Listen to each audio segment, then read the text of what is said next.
Lord of Omens. Give me sight beyond sight. Greetings, Starfighter.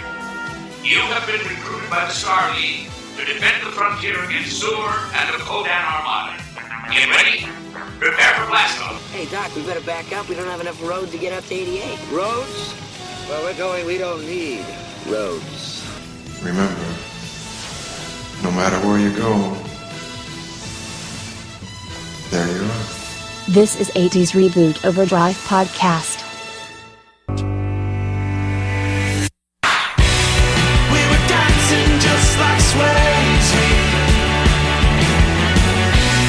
when Jennifer Grey had nose. Oh, how I miss the 80s, but I'm too young to really know. Too young to know. Oh my god. That is like so dated. Hello, this is 80's Reboot Overdrive. I am 80's Reboot Overdrive Overlord Dave. Online today, I have got 80's Music Girl Rose Howdy. and 80's Auto Reverse Scott. Hi again. Now, are you guys liking how I'm calling you by your Twitter names? Sure. All right, Sure. cool. Yeah, it works for me. It's more plugging. I like it. Yeah, it's Yep. good. No such thing as bad publicity. Exactly. All right, so listener, what you're doing is you're joining a podcast marathon in progress. What we're doing is going through our saga of 80s icons. In the past, what you may have listened to us do is Harrison Ford, Harold Ramis, Leia Thompson, Chevy Chase, Diane Lane, Robert Downey Jr. Out there in a safe somewhere, we have our Lost Mystery episode, which is the show. That is out there also, and maybe one day we'll show that one out there, or put that one back out there for you guys to listen to. But more on that information in a little bit. Tonight we're going to continue on with something that we started where we're going through the Breakfast Club main stars that were in that movie. We've already talked about Molly Ringwald and Judd Nelson. We're now going to be talking about Miss Ally Sheedy. Ally Sheedy in the 80s, her filmography included, and this one's going to be very interesting because in 1981 she did 6 acting credits, so bear with me. She did a TV series called CBS Afternoon Playhouse, TV movie The Best Little Girl in the World, TV movie The Violation of Sarah McDavid, TV short Home Room, TV movie The Day the Loving Stopped, and TV movie Splendor in the Grass. So she started the 80s like that. That is just crazy. In 1982, she did a TV series called Strike Force, TV series called Chicago Story, and TV series Saint Elsewhere. 1983, she was in Hill Street Blues, Deadly Lessons, which was a TV movie, in a movie called Bad Boys, and War Games. 1984, she did Oxford Blues. 1985, The Breakfast Club and St. Elmo's Fire, and Twice in a Lifetime. 1986, she was in Blue City and Short Circuit. 1987, she was in a TV movie called We Are the Children and Made to Order. 1988, she was in Short Circuit 2. And then she wrapped up the decade, 1989, with a movie called Heart of Dixie. That was really a lot of stuff. So kudos to Ally Sheedy just for that. We're going to start with our favorite 80s moments for Miss Ally Sheedy, and we'll start with Rose. Yay! I totally, absolutely, unabashedly love Ally Sheedy. She has, in recent years, done some extremely, really amazing acting on certain TV shows that I like. One in particular, I know I'm going forward to go backward, but there's a reason for it. She was on a few episodes of Psych, where she played Mr. Yang, and total diversion from her typical character. She actually played someone who was psychotic. and she did an amazing job. And that kind of set me down the road to memory lane, so to speak. So I went out and I did a little bit of research on it, because I hadn't seen her in anything for a while. And I found out that she wrote a book when she was 13 years old. And it was a book called She Was Nice to Mice. And it had to do with a time in history where with Queen Elizabeth I. And she did all the historical research on it to basically make it believable. So it was set in the exact time and when Queen Elizabeth I was in reign. It's very enchanting. I actually bought a copy off Amazon and I read it. And she did the illustrations for it. Or her friend actually did the illustrations for it, and she wrote the story. So I thought, wow, what a gifted young lady. So all the more reason to appreciate her in the 80s when she was doing all these amazing films. And truthfully, there's a toss-up between War Games and Short Circuit.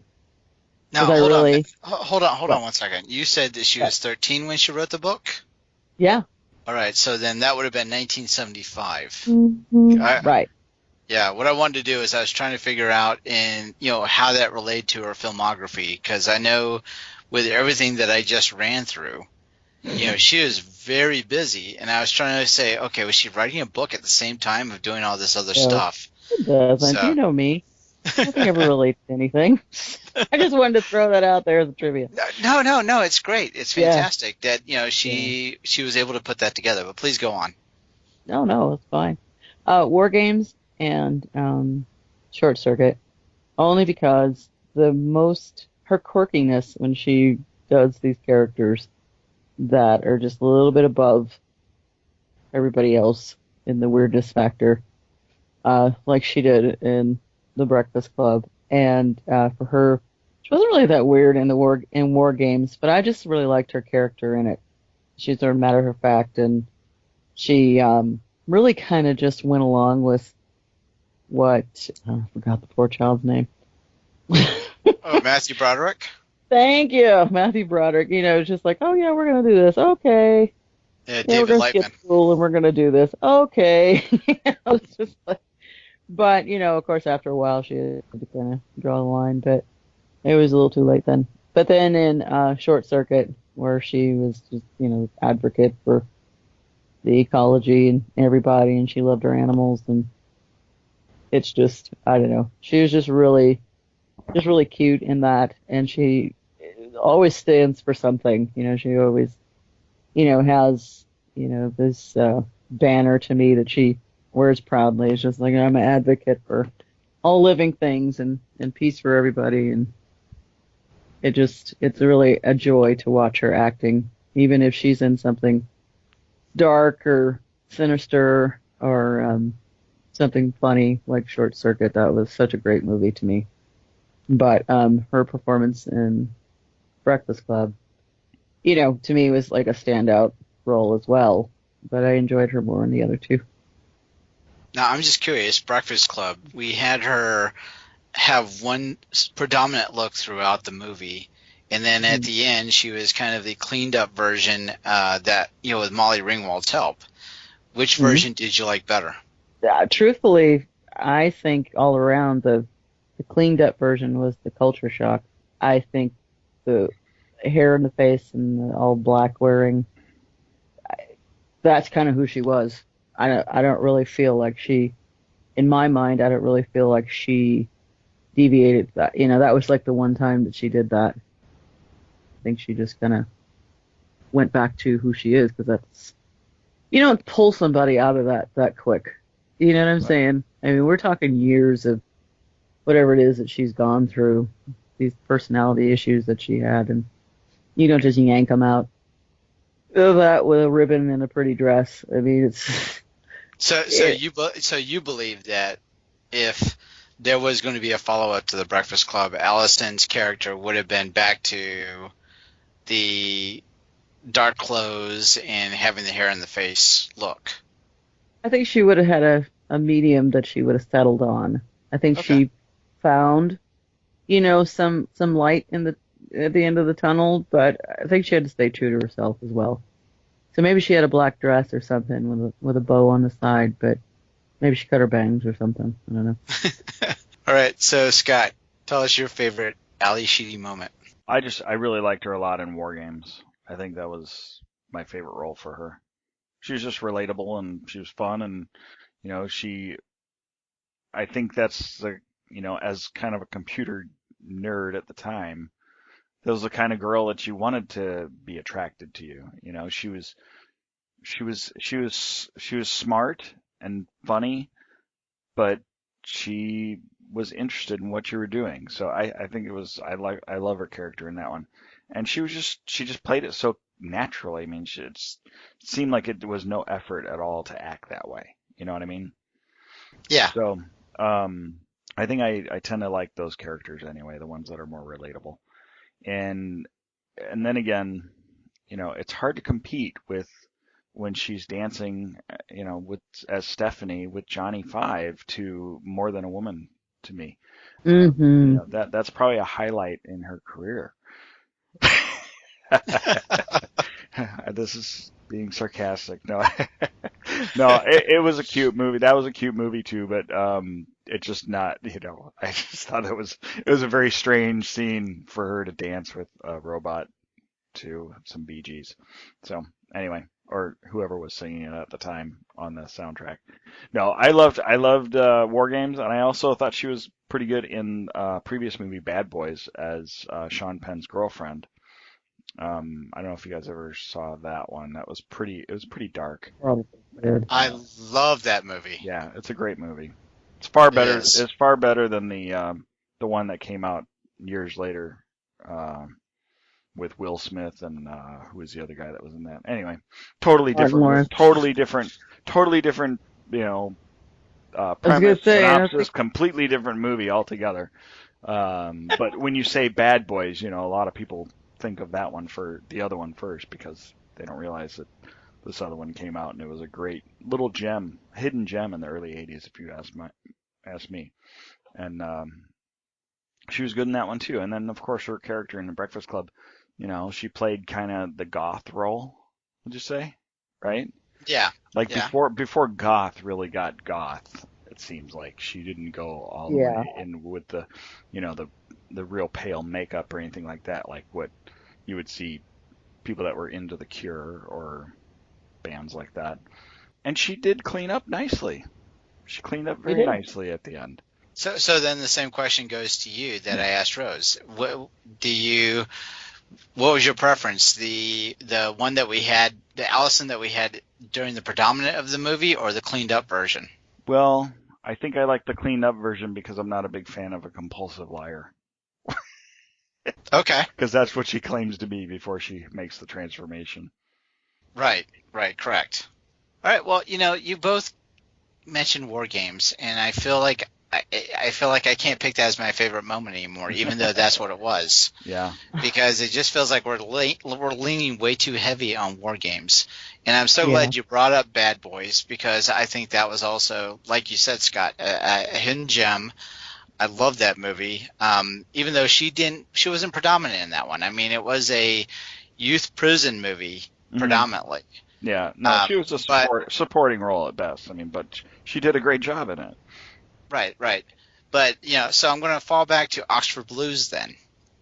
If you guys remember Oxford Blues, and I don't know if you've both seen it or not, but she's oh my gosh, I can't believe I just had a brain fart of who was there. The Rob Lowe's character, Nick D'Angelo, he gets to go to Oxford, and Ally Sheedy is kind of the American person that's already been there, and the one that already understands the differences in the cultures and helps him adjust to what, the way it's got to be in Oxford society, and helps him win over Lady Victoria. But, she's this all around character that, really portrays this, I understand both worlds. I understand you're American, but also here's how they do things in England, and you've got to conform.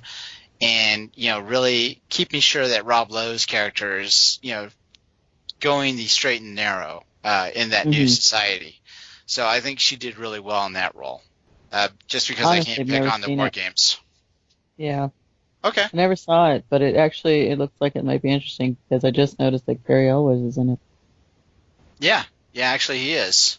One of those snobby English guys. Of course. He really does.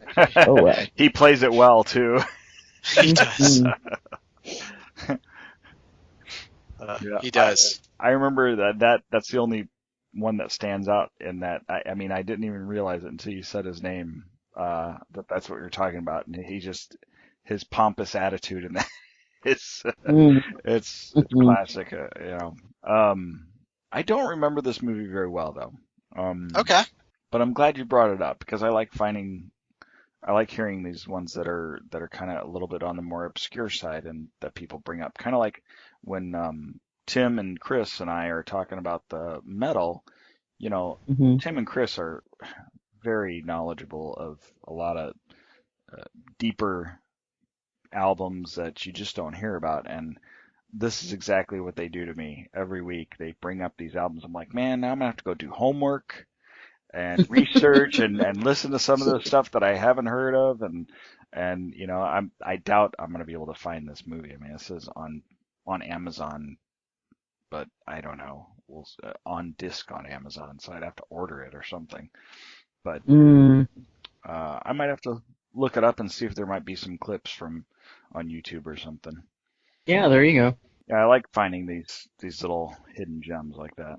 Yeah, I mean, I'm not going to rate it as, the end-all, be-all great movie of the 80s, but yeah, I don't see anything wrong with it. I think it's a fun movie.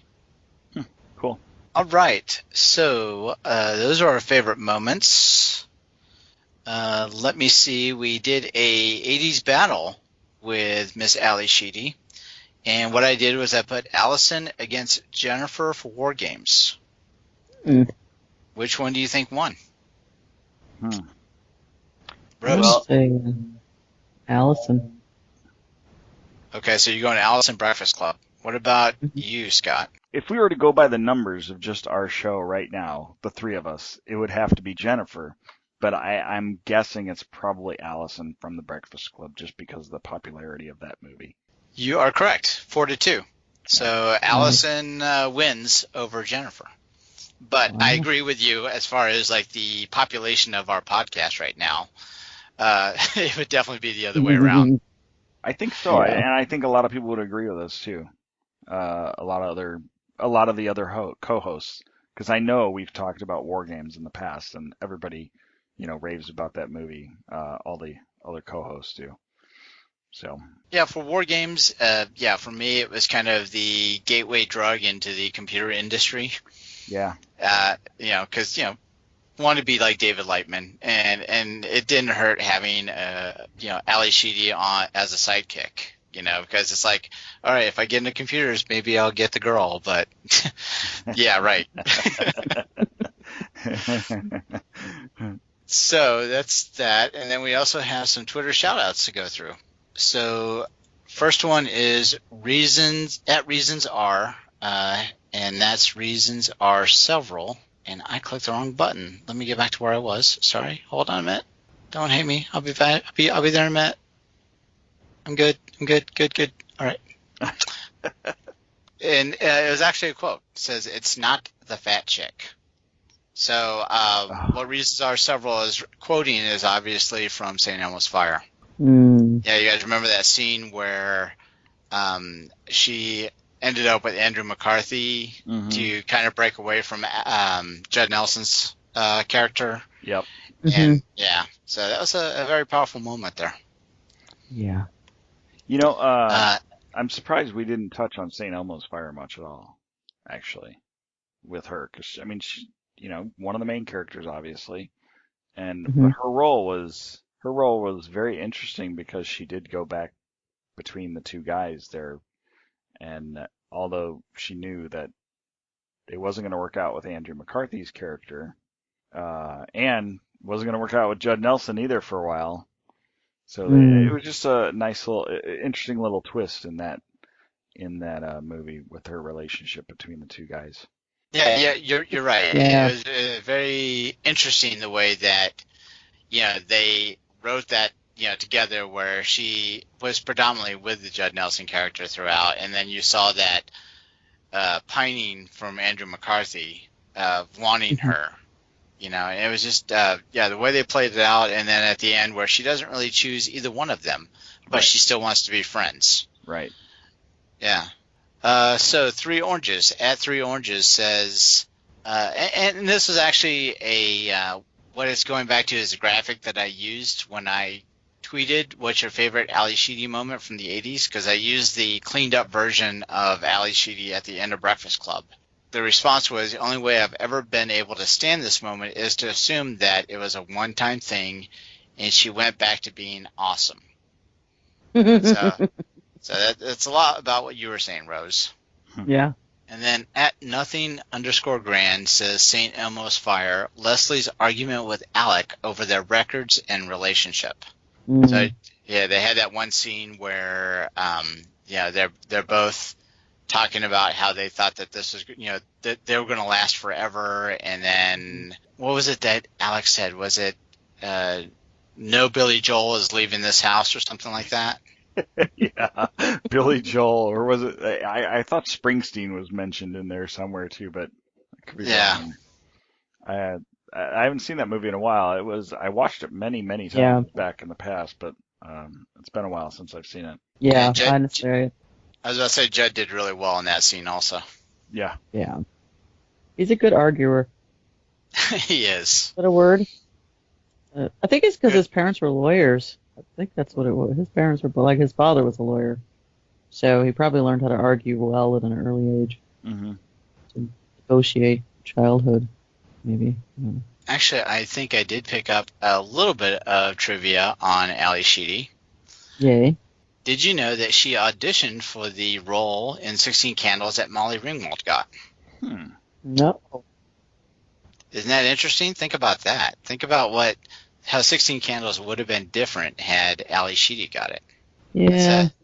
It's tough to imagine because we've already seen the final product, but I'm just imagining, if it was done over again, do you think that Ally would have been able to pull that off as well as Molly did? I would like to think that she could. It would have been a different twist on it, though. Yeah, it would have definitely felt different. Yeah. This one really messed me up. She turned down the role that Kelly McGillis got in Top Gun. Whoa. What? Yes. Wow. Turned it down. Wow. Turned it down. That's crazy, isn't it? I would have to say that's a mistake. Because I did not like Kelly McGillis in that role, actually. I think maybe Ally Sheedy might have been a better fit for that. I don't know. I'm really trying to put her in that role right now in my head, and I don't know. Yeah, it's just it's fun to think about that kind of thing. Yeah. Okay. Can I? But also she was bridesmaid at Demi Moore's and Bruce Willis's wedding. Oh. Yeah, I thought that was pretty cool. And she was considered for the role of Sarah Connor in The Terminator. Now that I could see her doing. Yeah. All right, now Scott, you wanted to say something there. No, that's okay. I've lost it. I lost my train. You made me think about Terminator. I'm like, wow, that might have been a really cool role for her. Yeah. I think so. Yeah. Because I think she could pull off the tough, the tough chick role or whatever you want to call it. Well, yeah. I mean, she kind of had to become that, because she was just like a regular person at first, and then, Terminator's trying to kill her. She had to, survive. So yeah, she quickly became someone who could do that. So. And really, the only other thing that I wanted to bring up was a quote from her where it says, she says, "It's so unfair. The term brat pack is so condescending." Yeah. So obviously she wasn't a fan of being called the brat pack. Yeah, so I thought that was kind of an interesting little tidbit from, something that as she'd gone through it, obviously she wasn't a fan of the label. I don't think that, as a actor or actress, you're probably, you're probably happy to be in leagues with the people that you were in leagues with. but you just probably didn't want the label. No, I Right. don't think anybody did. So, did you guys have final thoughts on Miss Ally Sheedy? We'll start with Scott. I'm going to use a quote from the Breakfast Club. I don't have to run away and live in the street. I can run away and go to the ocean. I can go to the country. I can go to the mountains. I can go to Israel, Africa, Afghanistan. Did I nail it? Yes. Yeah. Okay, good. Totally nailed it. Yeah. Well done. Yeah, I read right. just don't- I read right from the script. So, Yeah, and don't be dumping your purse out so all of us can look through it. right. Yeah. Yeah. You don't be dumping your life out for us, right? Oh, actually, I looked it up. I didn't look it up, but I was watching a video of like little known facts. That was actually Parmesan cheese. Thank God. Oh. Ew. Not dandruff? Not dandruff. It was actually Parmesan cheese. God. You know, That was like the closest moment in that whole movie. you want to know what I did to get in here? Nothing. I had nothing better to do. That's awesome, too. That is my favorite. Excellent. All right. So, what about you, Rose? Final thoughts on Miss Ally Sheedy? I just don't know if I can say. Well, I'm sure I could say plenty of really good stuff about. I just love her. I know I said that before, and I sound like a crazed fan, but she's just such a versatile actress, and she's done so many really understated movies, and I think she's just like one of those people that it doesn't have to be a blockbuster, it doesn't have to do well at the box office. She's working, she's acting, she's happy, and I think she's brought a lot of joy and entertainment to the masses throughout her career. The 80s were no exception, and like I thank Molly Ringwald, Judd Nelson, I will thank Miss Ally Sheedy too. And if you're listening, I loved your book. It is so cute, and how you could put little mice into, perspective of how humans treat them and how they really see themselves. I don't know, it just shows you how gifted you truly are. So thank you again, Miss Sheedy. All right. So for me, it's just she did the gambit. She went from the the very serious roles in St. Elmo's Fire, Breakfast Club, and she had a lighter side on War Games. She also had a darker side again with Bad Boys. And then Short Circuit was more comedic. So she's definitely run the gambit of roles. And every one of them she's nailed. She did a great job in all of those. So I think definitely a credit to, even though you don't like the label, Rat Pack, if you're listening. But, a credit to that group, because, I mean, it was definitely, I couldn't imagine what the Breakfast Club would have been like had there been a different Allison. Or St. Elmo's Fire had there been a different Leslie. Or Short Circuit without Stephanie, or a different Stephanie. I just can't imagine what that would be like. And I don't want to, actually. I think that, Ally Sheedy just nailed it. And I'm just very appreciative of that contribution. So that's my final thought. Well said. Cool. Thanks. All right, so we're going through our social media credentials. Let us start off with Scott. Okay. Here's the list. The list. I have 3 different ones. At 80's Auto Reverse on Twitter, at Scott's Eye on Twitter, and but on Facebook. And under the page that goes by 80's Mixtape Auto Reverse, and at Scott's Eye Scott Compton Photography on Facebook also. Yeah, and for the listeners, if you're only checking out our 80s Icon series, you're really doing yourself a disservice. You need to check out Scott's show. He does 80s Mixtape Auto Reverse. Right now they're going through and talking about heavy metal hard rock albums of the 1980s. And I got to tell you, I listen to the show. I'm a follower of the show, and there's so much stuff that I missed in the 80s. And these guys just remind me of that all the time. In a good way. But no, it's a great album stuff that you guys are talking about. I highly recommend the show. Please go check it out. Thank you. It's a lot of fun. I learn a lot from my co-hosts Chris and Tim every week, I swear. And this week we're going to be recording 1986 Part 1. So that should be coming out very soon. Very, very cool. And now, Rose, what about you? Social media credentials. Well, I am at 80smusicgirl.com. No, I'm kidding. 80s Music Girl. I should have one. On Twitter, I'm on Facebook at 80s Music Girl. I'm drinking coffee at 8. No. I'm on Instagram at 80s Music Girl, and I think I'm gonna start a new website called 80s16cannibals.com. So, just to get that ball rolling with that movie. Oh boy. I do know a couple of people that like to write that kind of stuff, so I might have to run it past. Actually, our friend Cheryl, Dave, you know Cheryl. Yeah. She's actually done some screenwriting. So.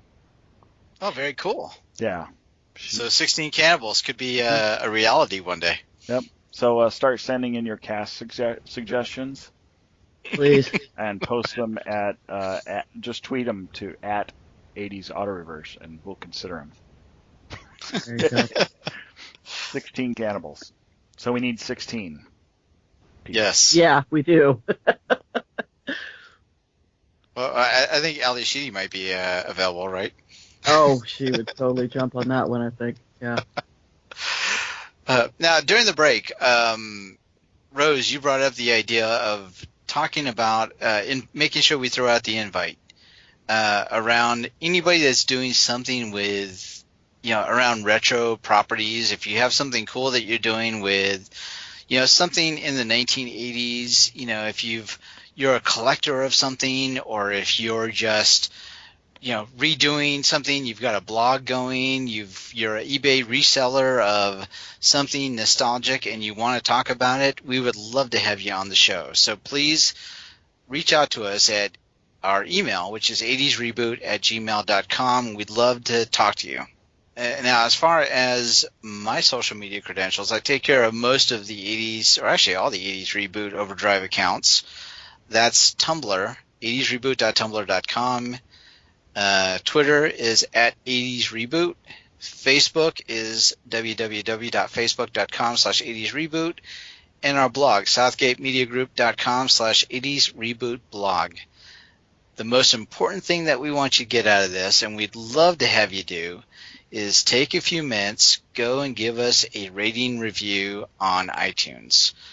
And what I did was earlier in the episode, I talked about where we might have the opportunity to release our mystery episode from the vault. And I think that if we can get to a pretty good number of reviews, we might release that for you. Please go out there, take a few minutes, put that review on there. We're looking for 5 stars. If you don't feel that way about us and you want to give us a lesser rating, I guess, that's definitely, that's feedback. We'll take that feedback and we'll learn from it. But we're hoping you're liking what you hear, and we want you to give us a positive review so we can get a little bit higher on that iTunes list. The idea is that if we get to the podcast section and somebody's doing a search for 80s, hopefully we're near the top of that list, and that's where we want to get to. We're hoping to be kind of your de facto podcast of choice for 80s stuff. So hopefully that all makes sense to you. Please take a few minutes and do that. We would appreciate it. We love that you spent some time with us tonight and reliving the 80s with us. And good night. Au revoir. Peace out. We hope you've enjoyed this show.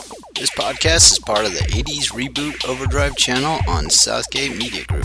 You can follow us on Facebook on the 80s Reboot group page. We're also on Twitter and Tumblr at 80s Reboot. We invite you to check out all the wonderful podcasts and blogs available at southgatemediagroup.com.